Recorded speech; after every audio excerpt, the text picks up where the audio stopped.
আসসালামু আলাইকুম। ষষ্ঠ শ্রেণী, সেশন 2। সমস্যা পেলাম, এবার খুঁজব সমাধান আছে কোথায়। আমরা গত সেশনে বুঝতে পেরেছি যে আমাদের প্রতিদিনের সমস্যার ধরন অনুযায়ী আমাদের বিভিন্ন রকম তথ্যের প্রয়োজন হয়। আমাদের কি মনে আছে, আমরা একটি সমস্যার সমাধান করে সেই সমাধানটি দিয়ে আমাদের আশপাশের মানুষকে সচেতন করব। আজকের সেশনে আমরা বোঝার চেষ্টা করব এই সমাধানগুলো কোথায় আছে, অর্থাৎ যে তথ্যগুলো আমরা চাই সেগুলো এখন কোথায় আছে, সেগুলো উৎস কি। তথ্যের উৎসকে দুই ভাগে ভাগ করা যায়: 1. মানবীয় উৎস, 2. জড় উৎস। মনে করো তোমার বাসায় একজন এসে জানিয়ে গেলেন কেন টিকা দেওয়া প্রয়োজন। আবার তোমার অভিভাবকের মোবাইল ফোনে কখন কোথায় টিকা দিতে হবে তার তথ্য এলো। এখানে তোমার বাসায় আসা ব্যক্তি হলেন মানবীয় উৎস, আর মোবাইল ফোনটি হলো জড় উৎস। মানবীয় উৎস হলো যখন একজন মানুষ স্বয়ংক্রিয়ভাবে তোমাকে তথ্য দিচ্ছে। জড় উৎস হলো যখন তোমাকে স্বয়ংক্রিয়ভাবে পর্যবেক্ষণ করে তথ্য পেতে হচ্ছে। আমরা কি জানি, জরিপ করতে বা সংবাদ প্রস্তুত করতে ভিন্নভাবে তথ্যকে বিশ্লেষণ করা হয়।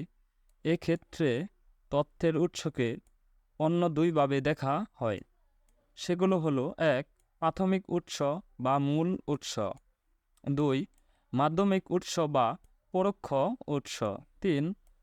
তথ্যের মানবীয় উৎস এবং জড় উৎস। এই নামগুলো দিয়ে আমরা অনুমান করতে পেরেছি কোনগুলো মানবীয় উৎস আর কোনগুলো জড় উৎস। মানবীয় উৎসগুলো বিভিন্ন রকম হতে পারে। নিচের ছকের মানবীয় উৎসগুলো দেখে নেই আর ভেবে দেখি এই ধরনের উৎস থেকে আমরা কখনো তথ্য নিয়েছিলাম কি না। 1. বিশেষজ্ঞ, যে বিষয়ে তথ্য প্রয়োজন সে বিষয়ে যার যথেষ্ট জ্ঞান রয়েছে। যেমন যদি স্বাস্থ্য বিষয় নিয়ে তথ্যের প্রয়োজন হয় তাহলে নির্দিষ্ট বিষয়ে চিকিৎসক, কৃষি বিষয়ে তথ্যের প্রয়োজন হলে উপজেলা কৃষি বিশেষজ্ঞ। 2. অভিজ্ঞ ব্যক্তি, যে বিষয়ে তথ্যের প্রয়োজন সে বিষয়ে যার অভিজ্ঞতা রয়েছে। যেমন কৃষি বিষয় হলে কৃষক, কোনো নির্দিষ্ট রোগের উপর হলে ওই রোগে আক্রান্ত রোগী। প্রত্যক্ষদর্শী, কোনো ঘটনা যে নিজে দেখেছে। যেমন মুক্তিযুদ্ধ নিয়ে কোনো তথ্য প্রয়োজন হলে উৎস হতে পারে একজন মুক্তিযোদ্ধা। 4. ভুক্তভোগী, যে বিষয়ে তথ্যের প্রয়োজন সে বিষয়টির কারণে সরাসরি ক্ষতিগ্রস্ত হয়েছে এমন কেউ। যেমন বিষয়টি হলো বাল্যবিবাহ হয় তাহলে উৎস হবে বাল্যবিবাহের শিকার হয়েছে এমন কেউ বা তার অভিভাবক। সবাই মিলে ঘরটি পূরণ করি। জুয়েল তার বাবার ট্যাবলেটে এবং ল্যাপটপে ইন্টারনেট ব্যবহার করে খুঁজল তার এলাকায় শেখ রাসেল ডিজিটাল ল্যাব আছে কি না। সেখানে সে কম্পিউটার শিখতে পারে। এখন ইন্টারনেট বা ওয়েবসাইট থেকে জুয়েল তথ্যটি নিল। তা হয়ে গেলে তার প্রয়োজনীয় তথ্যের উৎস। এটি কি ধরনের উৎস? উত্তরটি দেওয়া আছে, এটি জড় উৎস। 2 নম্বর গল্পটি হচ্ছে, মিতু তার মাকে জিজ্ঞেস করলো, মা, বাজারে কি আম পাওয়া যায়? মা উত্তর দিলেন, মা কোন ধরনের উৎস? উত্তরটি দেওয়া হচ্ছে মানবীয় উৎস। আরেকটু ভেবে কি বলা যায়? মা কোন ধরনের উৎস? টিক চিহ্ন দেয়। উত্তরটি হবে অভিজ্ঞ।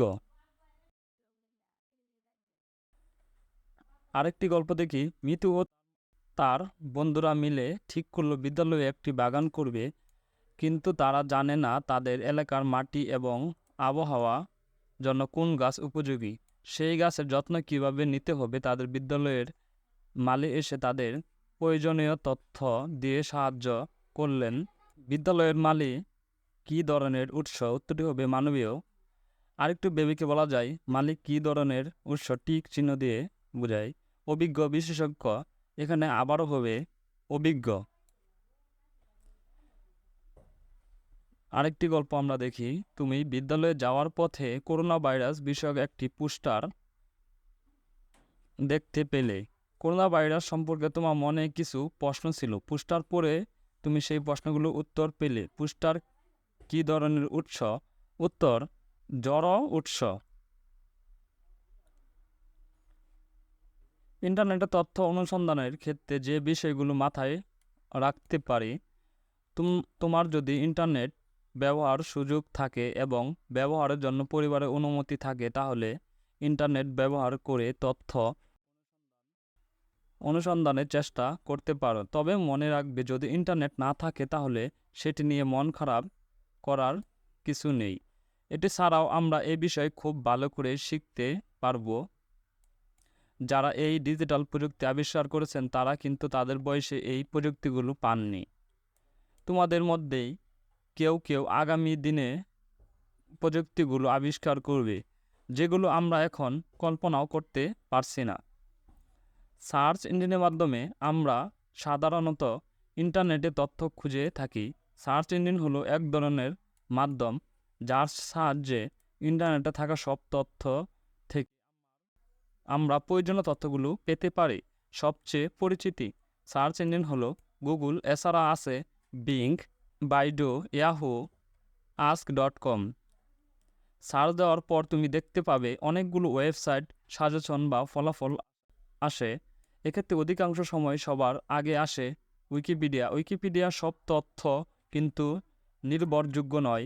তাই উইকিপিডিয়া থেকে কোনো তথ্য পাওয়ার পর আরও একটি ওয়েবসাইটে দেখে নেবে সবাই একই রকম তথ্য দিচ্ছে কিনা। এখানে কিওয়ার্ড। ইন্টারনেটে তার বিপুল তথ্য এবং ভান্ডার থেকে কিওয়ার্ড দরেই আমাদের জন্য তথ্যে খুঁজে বের করে আনে। মনে করো আমি জানতে চাইলাম বাংলাদেশের সবচেয়ে ছোট নদীর নাম কি। এই পুরো এক বাক্য কিওয়ার্ড হচ্ছে আমাদের বাংলাদেশের ছোট নদী। আমরা চাইলে পরীক্ষা করে দেখতে পারি। এই পুরো লাইন লিখলে যে তথ্যগুলো আসে, শুধু এই 3টি শব্দ লিখলেও একই তথ্যগুলো আসে। তাই তুমি যত সুনির্দিষ্ট কিওয়ার্ড দিয়ে ইন্টারনেটে সার্চ দিতে পারবে, তত দ্রুত এবং কার্যকর তথ্য তুমি পাবে। তথ্যের পাশাপাশি অনেক সময় অনেক বিজ্ঞাপনের ওয়েবসাইট চলে আসে, সেগুলোতে ক্লিক করলে প্রয়োজনীয় তথ্য পাওয়া যাবে না। কোনো ওয়েবসাইট থেকে তথ্য নেবে তা নির্ধারিত করাটাও জরুরি। বাংলাদেশের কোনো তথ্য হলে সরকারি ওয়েবসাইট তথ্য বাতায়ন থেকে নেওয়া সবচেয়ে বেশি বুদ্ধিমানের কাজ হবে। তথ্য বাতায়নে খুঁজে না পেলে দেখব কোন নির্ভরযোগ্য সংবাদ মাধ্যম বা ম্যাগাজিন ধরনের কিছু পাওয়া যায় কিনা। ওয়েবসাইটের তথ্যটি সর্বশেষ কবে প্রকাশ হয়েছে সেটিও দেখে নেওয়াটাও জরুরি। হয়তো তথ্য এতটাই পুরনো যে সেটি এখন আর কার্যকর নাও থাকতে পারে। বাড়ির কাজ। গতদিন বাড়ির কাজ হিসেবে আমরা যে সমস্যাটি খুঁজে বের করেছিলাম তা সমাধানের জন্য তথ্যের উৎস পত্রিকা, টেলিভিশন, ইন্টারনেট, বই, কোনো ব্যক্তি ইত্যাদি কি হতে পারে তা আমরা খুঁজে নিয়ে আসব। এটি আবার আগামী সেশনে দেখব। আর ধন্যবাদ শিক্ষার্থীরা। আগামী সেশনে দেখব দলীয়ভাবে ঠিক করি আমরা কোন সমস্যাটির সমাধান করতে চাই। ভিডিওটি যদি তোমাদের কাছে ভালো লাগে তাহলে লাইক করো, আর যদি পরবর্তী ভিডিও দেখতে চাও তাহলে সাবস্ক্রাইব করে রাখো। ধন্যবাদ।